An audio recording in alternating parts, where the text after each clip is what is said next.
Kalau saya menilai kasus-kasus di akhir ujung tahun 2023 ya, terutama dari pertanyaan mengenai tentang khususnya peristiwa hukum yang dialami oleh artis Indonesia ya. Itu kalau saya inventaris, itu pertama itu kasus banyak sekali yang terlibat, itu kasus narkoba. Terkait selain dari narkoba itu judi online, ya kan? Udah gitu yang dimana artis itu menjadi brand ambassador situs judi online. Berikutnya juga masalah tentang perceraian, perselingkuhan, kekerasan dalam rumah tangga. Mungkin yang menjadi luput atau menjadi perhatian masyarakat banyak itu kasus yang terakhir ini ya, mengenai tentang adanya KDRT mengenai pembunuhan dalam keluarga ya, yang ada lokasinya kalau nggak salah itu di Jagakarsa. Nah, kita coba menganalisa dalam kasus masalah narkoba itu terkait dengan kasusnya pesinetron Marjoni misalnya. Di sini kan yang bersangkutan itu sudah 3 kali ditangkap karena narkoba, ya kan? Apa sih kira-kira implikasi hukumnya kalau 3 kali ditangkap ya narkoba, artinya berkali-kali kan gitu, ya kan? Tentunya kita kan kalau kita mengacu terhadap mengenai tentang undang-undang psikotropika lah ya, misalnya yang terkait mengenai yang dijerat oleh sinetron tersebut itu kan pasal 112 ayat 1 dan pasal 11 ayat 1 junto pasal 13 ayat 1, ya kan? Itu yang dimana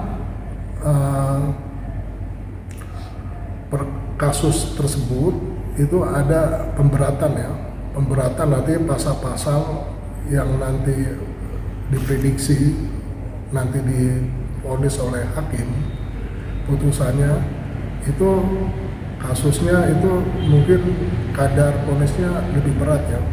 Ini kan sebenarnya kita kalau mengacu pada pasal 116 Undang-Undang Perkawinan, biasanya dalam kasus perceraian misalnya di pengadilan agama ya, itu biasanya kerap kali akan menimbulkan 3 segi ya. Segi pertama itu perceraian antara para pihak. Yang kedua itu menimbulkan segi masalah tentang asuh anak. Nah, asuh anak ini kan kadang-kadang yang bisa menjadi rentetan peristiwa yang bisa menimbulkan agak polemik ya, menimbulkan segi masalah terkait harta gono gini, artinya harta campur pasca dari perceraian tersebut. Nah, itu juga yang terjadi di dalam kasusnya artis Jenita Janet yang terkait dengan harta gono gini ya. Nah, berikutnya lagi ya, tentunya kita tahu di dalam kasus di penghujung akhir tahun ini juga ada kekerasan dalam rumah tangga yang menimbulkan adanya pembunuhan dalam keluarga, ya kan? Jadi peristiwa-peristiwa hukum di Indonesia ini yang menjadi hal yang viral ya, itu terkait dengan persoalan itu tadi yang saya ulangin lagi, kasus narkoba, judi online, perceraian, KDRT, ya kan, yang menimbulkan pembunuhan dalam rumah tangga. Mengenai tentang pembunuhan dalam keluarga ya, itu kalau secara aspek yuridisnya yang bersangkutan itu udah pasti dia terancam pasal KDRT ya. KDRT itu pasalnya pasal 44 ya, mengenai tentang KDRT, dan pasal 80 Undang-Undang Perlindungan Anak serta pasal 340 tentang pembunuhan berencana. Jadi kalau kita simpulkan itu vonisnya itu sangat berat ya, karena pembunuhan berencana itu biasanya maksimalnya itu hukuman mati atau seumur hidup. Nah, jadi kalau kita bicara tentang refleksi hukum mengenai kedepannya di tahun 2024 itu bagaimana?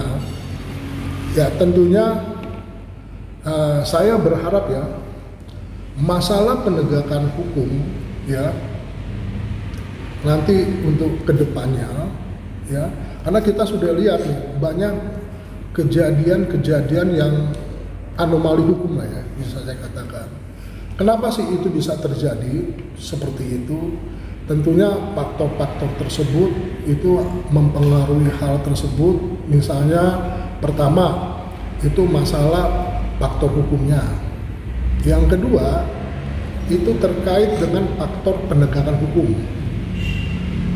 Yang ketiga itu faktor sarana atau fasilitas, ya kan? Nah, yang keempat itu faktor masyarakat. Dan yang terakhir itu adalah faktor kebudayaan. Nah, jadi 5 faktor itu ya yang mempengaruhi yang terkait supaya kita bisa mengeliminasi hal-hal yang cukuplah itu terjadi di tahun 2023, tapi nanti kedepannya kita belajar dari pijakan 5 faktor tersebut. Nah, apa sih penyebabnya yang disebut dengan faktor hukumnya itu sendiri? Yang dimaksud misalnya faktor hukum itu misalnya terkait dengan masalah undang-undang atau peraturan-peraturan ya yang tertulis yang berlaku secara umum dan dibuat oleh pemerintah. Nah, ini kadang-kadang bisa yang menimbulkan ada semacam multitafsir. Misalnya penegakan hukum yang berasal dari undang-undang misalnya itu biasanya disebabkan pertama dia undang-undang tersebut tidak diikuti oleh ajas-ajas berlakunya sebagaimana semestinya misalnya. Yang berikutnya misalnya belum ada peraturan pelaksanaan, PP belum ada, padahal itu yang sangat dibutuhkan untuk penerapan undang-undang. Yang berikutnya ya ketidakjelasan arti kata-kata di dalam undang-undang yang akan berakibat terjadinya simpang siur dalam penafsiran. Nah, itu kalau faktor yang pertama, faktor mengenai hukumnya. Nah, berikutnya kalau faktor penegakan hukumnya gimana? Nah, kalau bicara faktor penegakan hukumnya, tentunya kita tahu lah ya, di situ kan ada peran polisi, peran jaksa, peran pengacara, peran hakim, ya kan? Nah, faktor penegakan hukum eksistensinya itu kan kerap kali menjadi suatu perdebatan yang krusial ya di masyarakat ya. Misalnya kalau keberadaan misalnya sosok pengacara misalnya. Kadang-kadang pengacara dalam rangka melakukan pembelaan atau penegakan hukum kadang-kadang bisa menimbulkan ada distorsi ya, artinya salah pemaknaan. Orang banyak bilang mengatakan bahwa apa yang dilakukan oleh pengacara itu kenyataannya bisa juga kadang-kadang berkebalikan dari penegakan hukum itu sendiri. Misalnya saya kasih contoh, kenapa bisa demikian ya, kita tahu namanya pengacara kan kadang-kadang ada akronim yang cukup bisa dikatakan semacam membela yang bayar kan begitu ya kan. Nah, hakim itu selalu orang mengatakan hubungi aku, ya kan? Hakim hubungi aku kalau ingin menang, hakim tuh. Itu akronimnya seperti demikian. Ya kan? Begitu juga jaksa. Jaksa juga ada juga sindiran-sindiran di masyarakat. Nah, artinya ini kan terkait dengan masalah penegakan hukum ya. Penegakan hukum yang kadang-kadang tidak memuaskan publik gitu loh. Nah, berikutnya tadi faktor penegakan hukum udah, yang ketiga faktor sarana dan fasilitas. Nah, kalau bicara tanpa adanya atau dukungan sarana atau fasilitas yang memadai, maka tentunya tidaklah mudah penegakan hukum berlangsung dengan baik.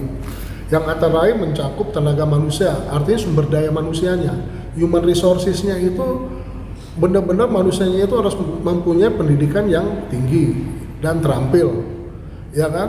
Dan tentunya juga peralatan yang cukup memadai, tentunya juga dengan keuangan yang cukup, artinya ada gaji dan sebagainya yang memberikan kesejahteraan dan seterusnya.